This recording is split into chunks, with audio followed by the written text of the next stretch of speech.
G'day guys, how's it going? Welcome to this episode of Pete's 2 Cents.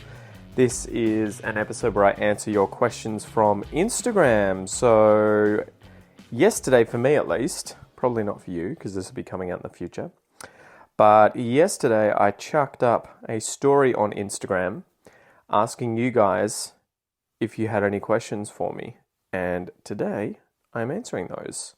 So before we get into it, if you want to ask me any questions whatsoever, please feel free to jump over and jump on Instagram, give me a follow, and then on Mondays, usually about Monday morning, I put up a story where you guys can insert a little question into the question box. So I've got quite a few here. I might start from the bottom this time, as I sometimes go from the top. All right. What not to miss in Melbourne CBD? Got a day and a half. Cheers, mate.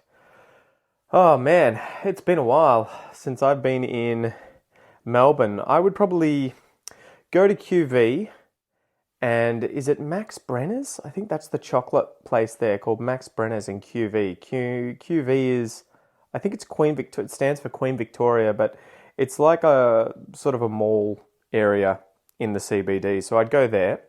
I'd grab a coffee and maybe some chocolate. They've got some really nice chocolate in there. I'd probably go to Melbourne Central and have a look at some of the stores there, just wander around. There's a shot tower, an old shot tower, the remains of it inside Melbourne Central, which you can also check out. Flinders Lane is obviously worth checking out. This is like a small side street off Flinders Street, I think, where there are loads of restaurants. So maybe go have a nibble down there, get some food, get something to eat, go to one of the nice restaurants.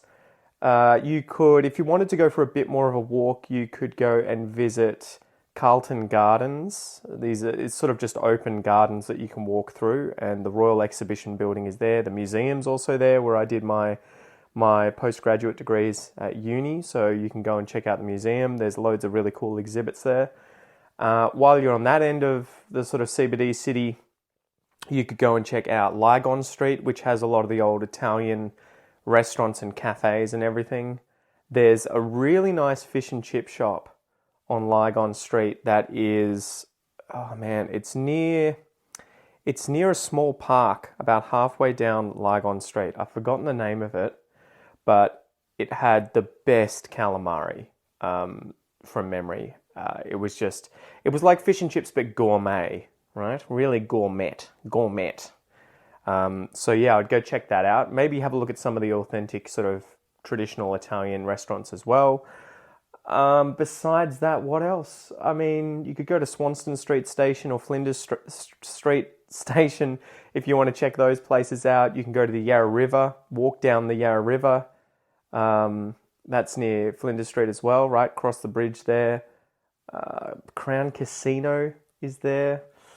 There's just loads of stuff to do. To be honest, if you're like me, I'd probably just wing it and kind of wander around and just see what comes up.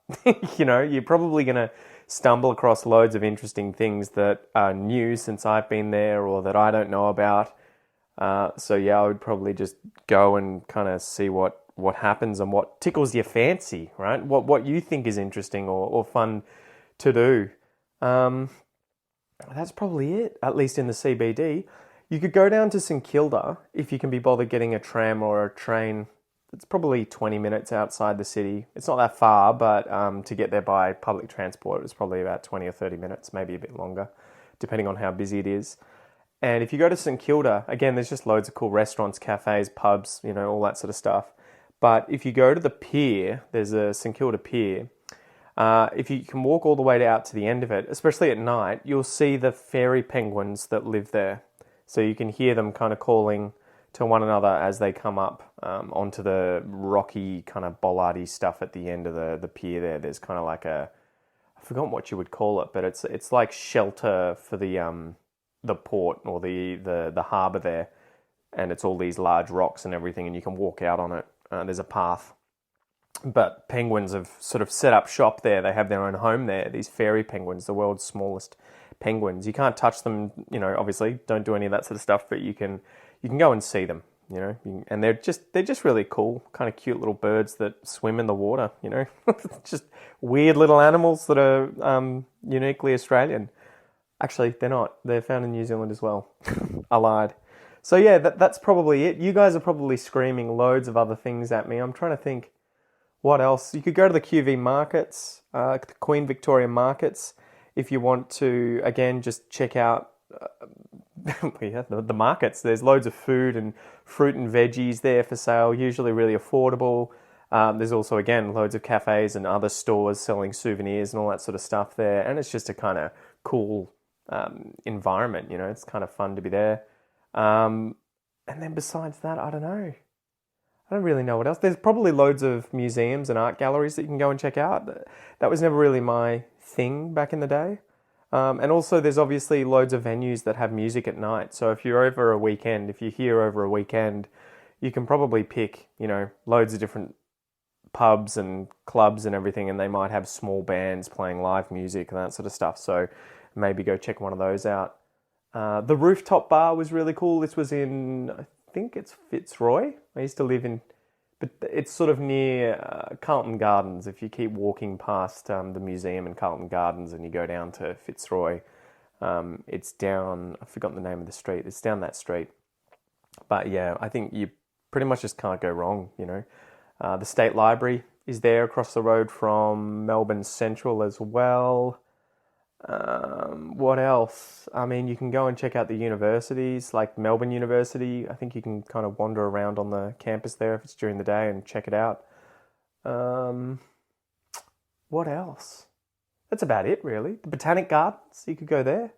Check out the Botanic Gardens. Again, I think it's just free entry. You just walk in. So, yeah. All right. So, good question. And that was from MT Buko. All right, so this question comes from Adriana Barreo. What is the most difficult English accent to understand? Oh, man, there's loads. It's going to depend on the person, though, right? And the exposure they've had to other accents. That's really what it comes down to. I don't think any accent is really easy or hard to understand. It's all about exposure. And so what it comes down to is how often you've come across that accent, you've heard that accent, how much content, media, TV shows, movies, all that sort of stuff you've experienced in that accent. And I'll give you a kind of anecdote here. When I was a young lad, a young boy, my dad, Ian, the guy that I chat to on the Goss, he used to love these comedians that were from Great Britain, in particular Billy Connolly, who was from Scotland, right? And he's from Glasgow. Is that the capital of Scotland? It'll be Edinburgh, won't it? Either way, Billy Connolly's from Glasgow. He's a Glaswegian. I love the fact that we add Egan on there, like Norwegian, on the end of Glasgow, Glaswegian. So he was from there, and he had a very, very, very strong accent that was very difficult for me to understand as a kid, because again, he was probably the first Glaswegian I ever heard speaking, because my dad used to watch him on TV or DVDs or TV shows, all that sort of stuff back in probably the 90s is when I first came across him. But it was one of those things that, like, Dad would watch the same, you'd get a DVD that would be Billy Connolly's stand-up performance, like Netflix stuff today, but it was obviously DVD or even a cassette tape, like a VHS, a video back in the day. And so my dad would watch the same comedy things, once a year, twice a year, whatever it was. And so I would get more and more exposure to those accents the older I got. And eventually I got to a point where I could just understand it, There were the odd sort of little phrases and slang terms that I remember would only click like years later. I'm trying to think of a good example. I think he says something like a jawby, right? A jawby, which is like jobby or something. And I can't remember if it's like a turd or something like that, like doing a poo. There were loads of those sorts of slang terms that you would kind of work out from context. Another one would be like wan, a wan, and that's like a wean, as in a little one, right? And it meant child, a wan. I remember him using that. So yeah, it was all about exposure. Initially, didn't understand it at all. It might as well have been another language, right? Scottish. There's loads of dialects there, but Glaswegian Scottish accent is a very strong difficult one to understand for a lot of people. And there's a viral clip. If you look this up on YouTube, I'm pretty sure he's a Glaswegian. There's a guy from Parliament in the UK, and he's asking another parliamentarian, someone else working there, about, I think it's like disabled access to how are we going to improve the ability for disabled people to access buildings and stuff.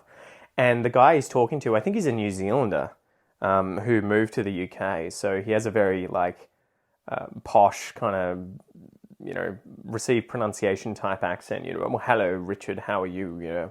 And this Glaswegian's trying to chat to him and pose him this question, right?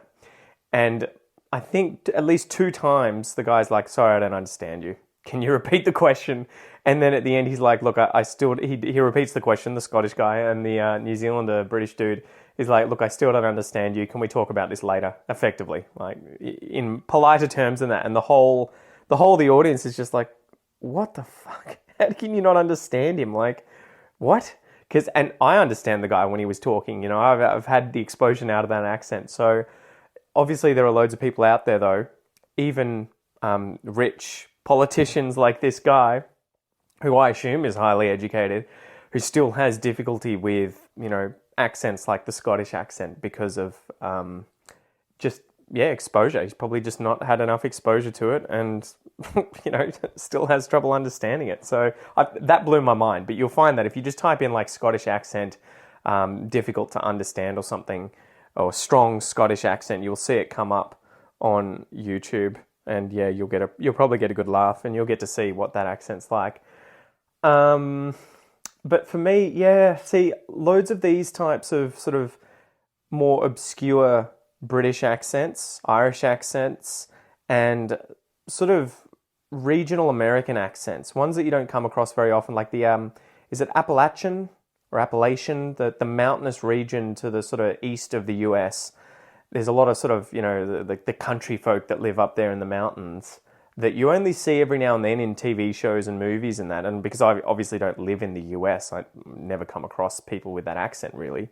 But when you hear them talking, one, it's a really cool accent, but two, it's just really hard to understand if they have like this very strong Appalachian accent, because you just never get exposure to it. And it's another one of those examples where I think they use a lot of slang terms and expressions that are just very unique. So the more they pepper their spoken English with those things too, the more difficult it is to understand, because you've got the pronunciation and accent side of things, but then you have all these other phrases and slang terms that you just don't know anyway, that get peppered in there. So that adds another dimension to comprehension difficulties. Right, but yeah, I think those would be mine. Other accents that are hard, you know what? Again, we're talking about native English accents. Maybe you meant accents from non-native speakers, and again, this is going to depend on the person. But from people who speak English as a native language, another one might be like the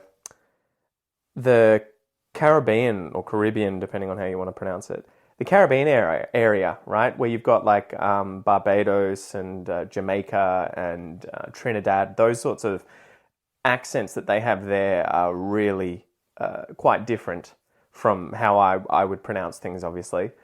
And because I just don't have that much exposure to their accents, I find those really difficult to understand as well, like Jamaican. And again, there's that added dimension of just slang terms, like if you listen to reggae music and they're saying things like I and I, I can't even do it, but the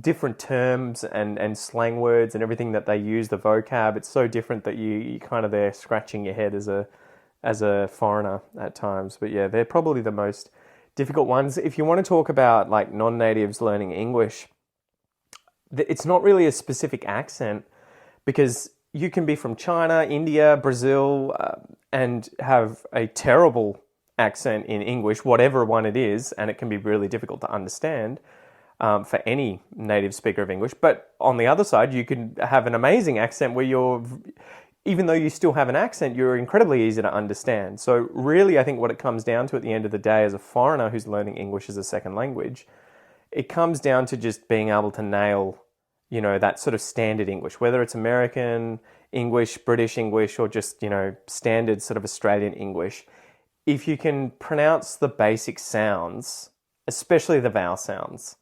then you're going to be easy to understand. But you'll notice that a lot of people learning English quite often have difficulty with sounds, obviously, that aren't in their native language. The TH, as an example, right? Or th. And another one might be the O vowel sounds. A lot of people learning a foreign language just kind of tap out early. They give up early on trying to improve their pronunciation. And that just makes it really difficult to understand. And I remember going to a conference when I was a student at uni. It was probably when I was doing my PhD. And it kind of blew my mind a little bit. I was going to present at this conference, and a guy from overseas, I can't really remember what country he came from. It would have been somewhere in East Asia or something. And he got up on stage to present his findings because he was an academic. He was a professor at a university. He'd traveled to Australia in order to present his findings of his work. So he was clearly a very intelligent guy. He had done postgraduate degrees. He was working at a university. He had written and published papers in English. He was fluent in English. But when he was talking, I couldn't understand any of it, to be honest. And it was because his pronunciation sucked. It just was incoherent. It was just the weirdest situation where it blew my mind that, I could hear different words coming up and I could hear he was speaking English, but he was mispronouncing so many different sounds, every single phrase that he was saying, that, and because I didn't have exposure to him, I'd never met him before, I didn't know what accent it was, I don't think I'd had that much exposure to it, I just couldn't, it was just too hard for me to understand. So I just turned off for like 10, 15 minutes while he was presenting because it was just so hard for me to try and follow him whilst he was presenting this stuff. It was like he was speaking another language. And for me, it's just a classic situation of someone giving up on working on their pronunciation. He's clearly not, he's not dumb. He's a very educated person. He speaks English. He can obviously write in English, but he hasn't put in the time, effort, and energy to improve his pronunciation. And that was kind of like this glaring, obvious fault or issue with his language skills, where he could have had perfect grammar. He could have had, all these other areas of his English vocab, everything like that be really high level. But because his pronunciation was so bad and so difficult to understand, it was a massive barrier. So I remember at question time, the entire conference room, no one put their hand up to ask a question. And so I think it would have been a similar situation for most people where they just clearly found it really difficult to understand this guy. So I guess the point that I'm trying to make here is it's not really about a specific accent being difficult or not. French people are inherently difficult to understand, but people from China are easy to understand. It's not like that. It's more about the person who's speaking to you and how well they can pronounce the different sounds in English. You don't have to do it perfectly, but you have to kind of have worked at it to get it more or less in the ballpark, right? In the area of getting the TH sound correct. You don't have to be perfect, but the better you get, the more easy you are to understand, right? So yeah, anyway, hopefully that helps in terms of an anecdote and an experience. And I wonder, I assume it's the same in your language. Like, what was I watching? I was watching The Three Body Problem, this TV series that's come out, and it's got this famous British actor, I've forgotten his name, but he was in Game of Thrones as was it Lord of Sparrows or something, one of the religious cult leader dudes in the later seasons. And he's in it, and he's a British dude. Like, he's from Britain. He's a British dude. And in one part, he's on this boat with all these people from around the world, and he's speaking French to this little girl. And it was pretty clear that she was a native speaker, speaking to him. But when he was speaking French, and I speak French, or at least I did, it was so hard to understand him. Because, like, I could see the subtitles and I could sort of work out what he was trying to say. And he was saying it correctly in terms of grammar, but because he was clearly an actor who'd been said, here, you need to pretend like you speak French, say these lines, these are the words, we'll give you an hour of training, go and do it. his pronunciation was so terrible that it was just so hard to understand. I was just like, clearly this actor does not speak this language, but is being made out to on the TV show. So yeah, I found that kind of interesting. And I've had the same thing. I remember there was a guy I met at the gym when I was doing Brazilian Jiu-Jitsu in Melbourne while studying, and I was learning a lot of French at the time and studying French, every single day. And this Australian guy came up, and he was like, "Oh, salut, comment ça va? Est-ce que je peux parler en français comme toi? Can I effectively, hey, how are you going? Can I speak with you in French?" But he was saying it with like just a blatant Aussie accent over the top of French, like "Je suis Australian. Je veux apprendre le français," and it was just like it was hurting my brain, even though I spoke French, and he clearly spoke French. Just because I wasn't used to hearing French with such a thick Australian accent over the top. It was like he'd put zero effort into learning how to say "je parle français," right? Like I speak French. He would say "je parle français." And yeah, it was one of those things where I'm like, it's just hurting my head because I'm not used to these two things being combined, a really, really strong Australian accent and the French language. So can we just speak in English? like Jesus. So yeah, that was an interesting experience. And I have the same problem in Portuguese. If I hear Portuguese from Portugal, where they speak with a lot more like like they do this, they kind of drop syllables. They use the schwa and they drop syllables in words, but the Brazilians don't. Yeah, it's very interesting, but I don't have that much exposure to it, so I find it really difficult to understand. Again, if I can pick it, but it's sort of like Scottish English for someone, I imagine, like you guys learning Australian English, where you'd be like, look, I can tell it's English, but Jesus, this is hard to understand. Can we just speak in my native language? Anyway, we got stuck there for a while. Let's get on to question 3. Okay, this one comes from Samira Bian.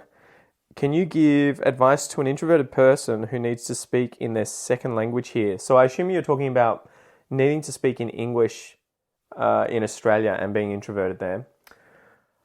Again, it depends on what your issue is. If your main issue is just kind of being nervous when speaking with other people, I would say, a big thing when I was learning French, and actually it was sort of when I was in the dating world, right? And I was trying to meet people. There were loads of these kind of like videos and influencers and stuff that would teach dating tips and tricks, right? And it wasn't malicious type stuff of like, here's how to get laid, here's how to have sex with as many women as possible. It was more, here's how to have a proper date, get to know someone, build a connection with someone, work out if they're the right person from you. So don't get me wrong, it wasn't the sleazy type of stuff. But I remember there was a really, really good sort of like interview presentation with this guy who was talking about the dating kind of game and what, how to be a better date effectively if you're going out and trying to meet people and connect with them. And one of the key things that I will never forget that he brought up was it's important to be interested, not interesting. And it was something that was so obvious once he mentioned it. And it's not just about dating, it's about conversations in general. And I've mentioned this before on the podcast, but so often when you have a conversation with someone, whether it's, in a foreign language or not, the one or both of you is focused on just being interesting. I do this, I know this, I've been here, I speak this language, me. It's kind of very centered on yourself because you want to seem like an interesting person to someone else. And we think, most people do this, we think this is how we, get friends. We create connections by showing other people that we are valuable, right? That we are interesting, that we are worth getting to know. But really, at the end of the day, the thing that matters is how you make the person you're speaking to feel, right? If they're just talking at you and telling you about all their achievements and everything they can do and everything like that, you're just going to think this person's a wanker, right? You're going to be like, oh my gosh, this person's so full of themselves. They just want to talk about themselves. They don't give a shit about me. All they want is for me to be impressed by them and their achievements and everything like that, And again, probably subconsciously that's going on. It may not necessarily be a conscious thing on either side. But I remember that kind of clicking for me and being like, oh my God, for so long, I've worried about how I come across to other people in terms of trying to be as interesting as possible, try to seem as cool as possible. But the real key was trying to be as interested in the other person as possible and allow them to be interesting because you're interested. And so, you guys may not realize, but I am relatively introverted. And so I had to kind of work on myself and get better at having conversations with people because, one, I didn't like talking about myself anyway. And two, I just wasn't really very good at having conversations with people, especially strangers, when you're dating them or when you're doing language exchanges. If you go to a language exchange, there's a few in Melbourne, you'd go to pubs or whatever and there'd be like 100 people there. It's easy to kind of just get a beer and sit at a table and talk to no one or talk to one person and stay there for the whole night. It's hard to kind of mingle and get to know different people. But I think the thing that helped me, and this is the point that I was trying to get to, is if you focus on trying to be interested in other people and other things, it makes life so much easier because all you really have to do is just keep asking questions. And again, it has to be genuine. You have to genuinely be interested. You don't want to just keep asking questions for the sake of asking questions. People can see through that. And I think you'd be aware of that too, right? If someone's just asking you questions one after the other, but they're not really taking on board what you're saying, it's kind of like, it's just as bad as someone just talking at you. But that would be the key, right? So having, a list of kind of questions that would be on the tip of your tongue, at the front of your mind, when talking with people about getting them to open up about themselves. Where are you from? What languages do you speak? Obviously, it's going to be context dependent, and where you are, how you're talking to these people. Are they dates? Are they language exchange? Are they strangers? Are they, people at uni? But if you can have that basic idea of, I'm interested in other people and I'm going to ask them questions and try and just have conversations about them, about things like that they're interested in. Tell me about your hobbies. Tell me about, what did you get up to on the weekend? Using that as kind of like a starting point, right? Having a few questions that you can always just rely on, what have you been up to today? And then when the conversation starts, I went to the hospital because my dad's just been a bit crook, but he's okay. And you can be like, oh yeah, my dad was crook recently too. It's not fun, is it? We had this experience. Oh, we had this experience. That's how you kind of open up with people and end up having more natural flowing conversations, right? You show that you're interested in the other person. And then when they talk to you about things, when they give you information that is interesting about themselves, you can obviously find connections with that information and draw it in to your life. How does that connect with you? Do you have experiences that are related to that you can talk about in a conversation? You might come across someone who's on holiday and then you can do the whole like, oh really, what made you decide to come to Australia or to wherever you are? Where have you been previously? Have you always loved traveling?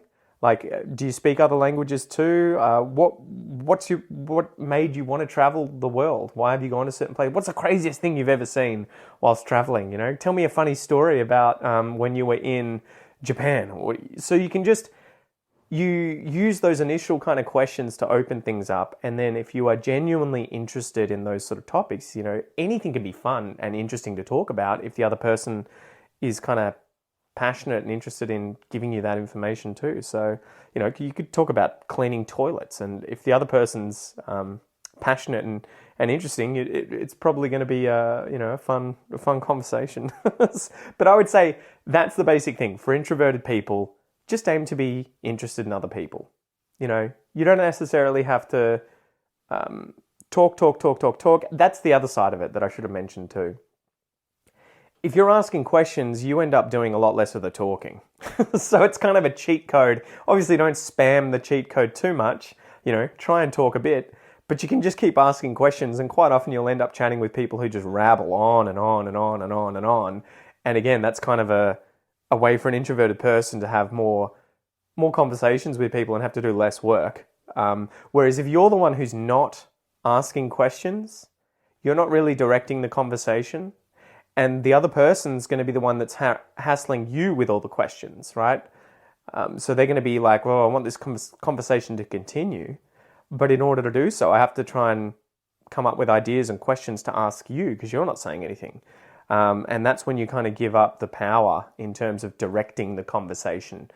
So if you're the one that's constantly like, oh, how's your day been? Yeah, it's been good. We just got here from overseas. Oh, really? Overseas? Whereabout? You're the one who's then directing where the conversation goes, and the other person is the one who's responding. So it's a good way, even though you're introverted and may not like talking a lot, it's a good way of kind of taking control and doing less of the talking, but having good quality, interesting conversations too, and you probably end up finding a lot of friends that way as well. But it's funny, you got to be careful because I remember I went on a date once with an Estonian girl, and I went a bit too overboard with the questions, and I think by the end of it, she hadn't asked me anything about myself. She knew my name, and I knew her entire life story, and so it was a bit like, yeah, I probably should have shared a little bit more. Okay. Sabira Husseini 195 asks, what is the contrast between general English and academic English? Well, general English is going to be the just day-to-day English, stuff you would use, the language you would use when just out and about talking with people.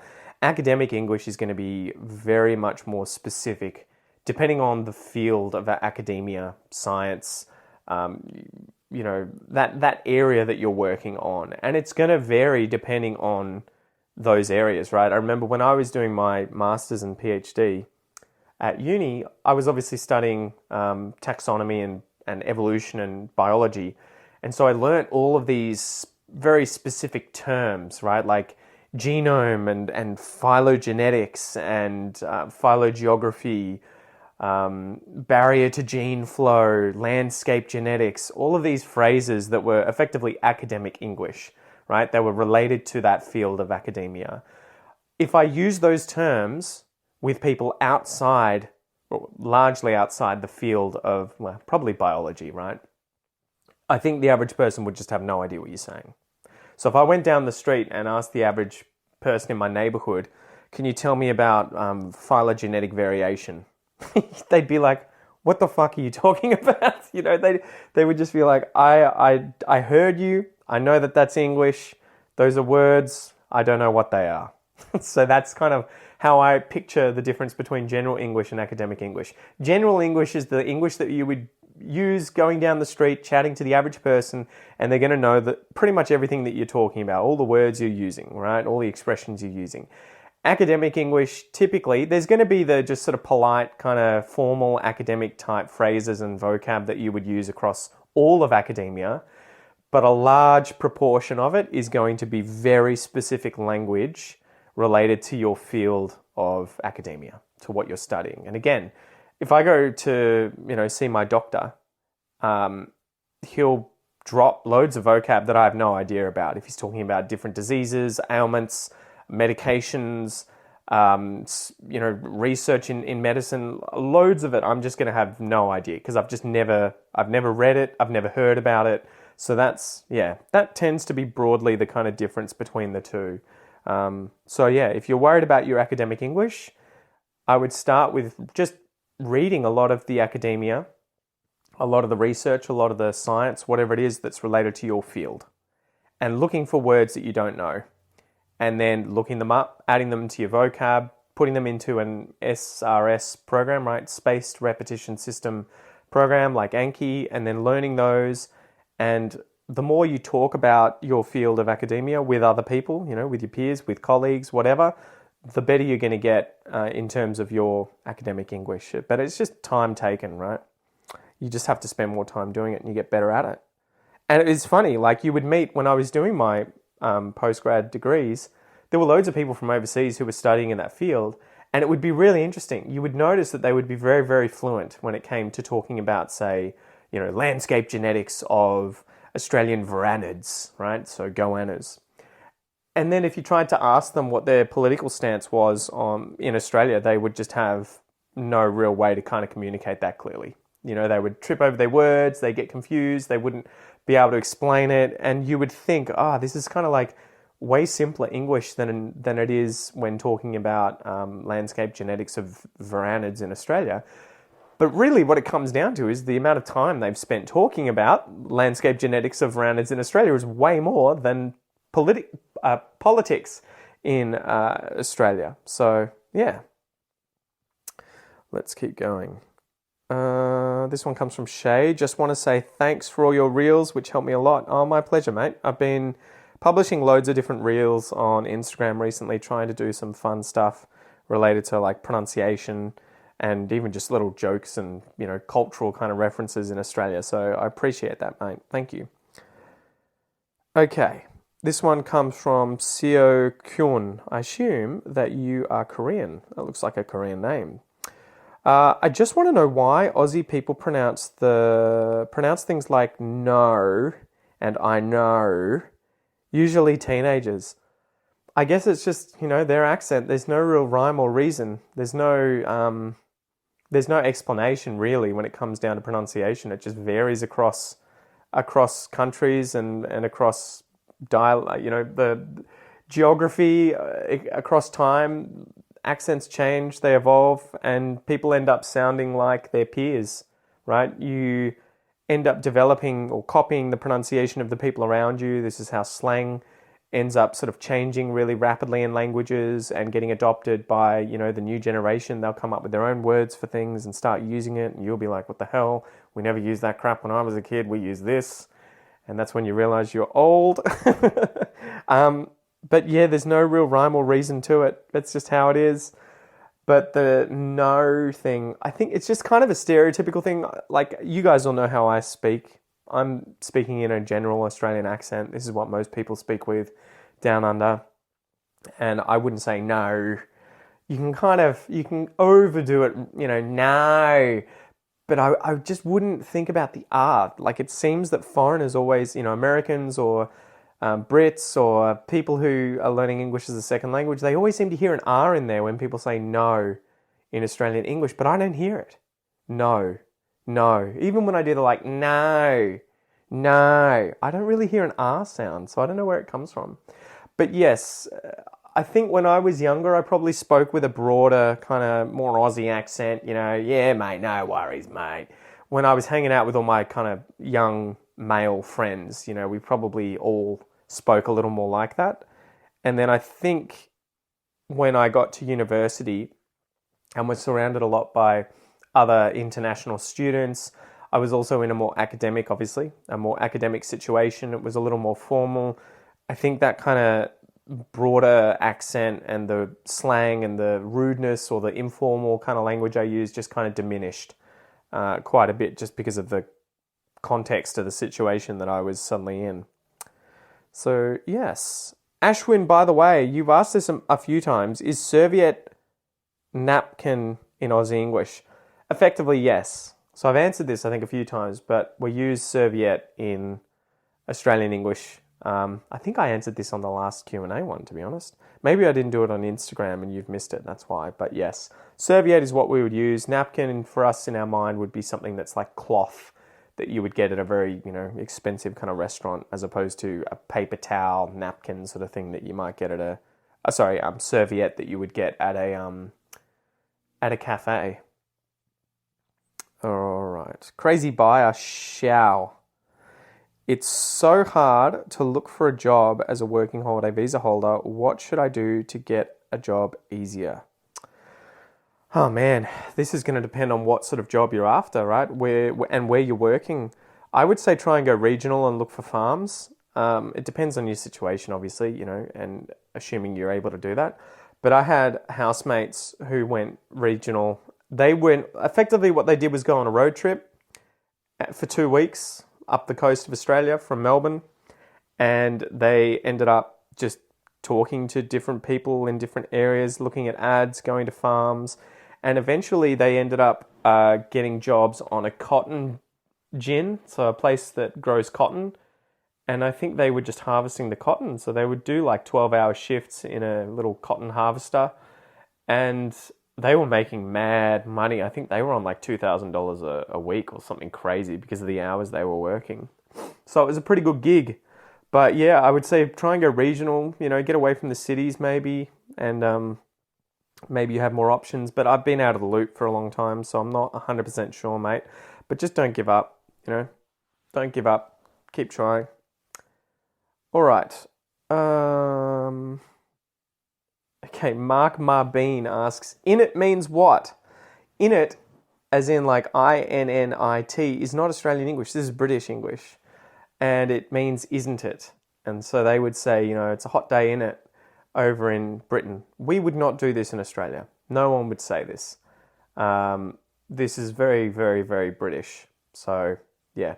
You can use it with your Brit mates. If you said it to me, especially if you're obviously asking kind of a question by using it as a kind of a tail question on the end of a sentence, it's a pretty nice day in it. I'm going to understand what you're saying. I'm going to be like, okay. But it may be confusing if you don't have a British accent. There is that aspect to it, right? It's kind of like if you use, as an Australian, if you use Scottish slang or something, I think the average Australian is going to be like, what? Because even if they knew the word, hearing it in an Australian accent would be somewhat confusing. You'd be like, am I hearing this correctly? Is this meant to be something else? What's the go? All right, let's do one or two more. Okay, is it possible to find an ensuite or studio in Geelong? Why can't I find it? Oh man, so this one comes from Miriam94. I think renting at the moment is just really, really tough because we had a huge amount of migration last year. I think we had 500,000 people came in, and the demand for housing has obviously just skyrocketed as a result, and we just haven't had the supply. So, I definitely don't envy people out there trying to find rentals. It's probably easier to find one down here than it is in somewhere like Melbourne. But again, I've sort of just been out of the loop for so long. I would probably, if you're looking for an ensuite or studio apartment, I imagine it's just for you or you and your partner, I would probably look for a share house and see if you can find something like your own bedroom in a share house with other students or other people who are renting that house out, if that makes sense.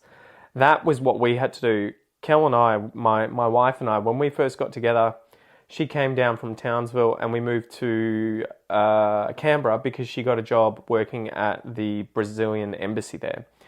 And we spent probably 3 months trying to find a house to rent. We thought, we're setting up life here, we're going to be here for quite a while. And it was so hard. I think it was the time of year, it was right at the start of the year. And as a result, there were loads of people from the army, from the government, from the universities, the students and everything. Everyone had kind of come to Canberra at the same time and was looking to rent. And so it was just so difficult to find somewhere to rent. And we ended up just giving up and trying to find a share house instead. And that was when we started, renting a room in different places. So you might have to do that, and you might have more luck. So good luck. All right. I'm gonna keep looking. So let's have a look. Is it common to come across snakes in the city of Melbourne? I mean, the city centre, not suburbs. I would say no. Probably the only place in the CBD that you might come across snakes would be like along the Yarra River. Really what you need if you want to come across a lot of wildlife is the natural environment. And in the middle of the CBD, you don't have that. So you might see birds, maybe the odd possum, maybe a bin chicken, but that's about it. You're not really going to see much else. There's not going to be many lizards, snakes. You'll obviously have insects and spiders, but it's all the stuff, all the animals that can kind of handle living in an urbanized kind of area. So yeah, with the snakes, you're not going to see any of them in the city itself. Especially down here in the south where it's cold, you'd have to go to somewhere that there's a lot of bush, for the snakes to live in, because they want to live in a natural environment, eat rats and lizards and all that sort of stuff, right? It's where their food is, it's where their shelter is. So yeah, I would bet money on you never coming across a snake in the middle of the CBD in Melbourne, to be honest. It's not impossible, could happen, but yeah, if that's something you're worried about and you're scared of snakes, I wouldn't worry about it too much, mate. You'll be fine. So anyway, guys, I think that's probably enough for today. I hope you've enjoyed this episode. It's been a bit of a long one. I've tried to draw it out a little bit. But yeah, Thank you for the support. I'm Pete, this is Aussie English, and I will chat to you next time. Tooroo.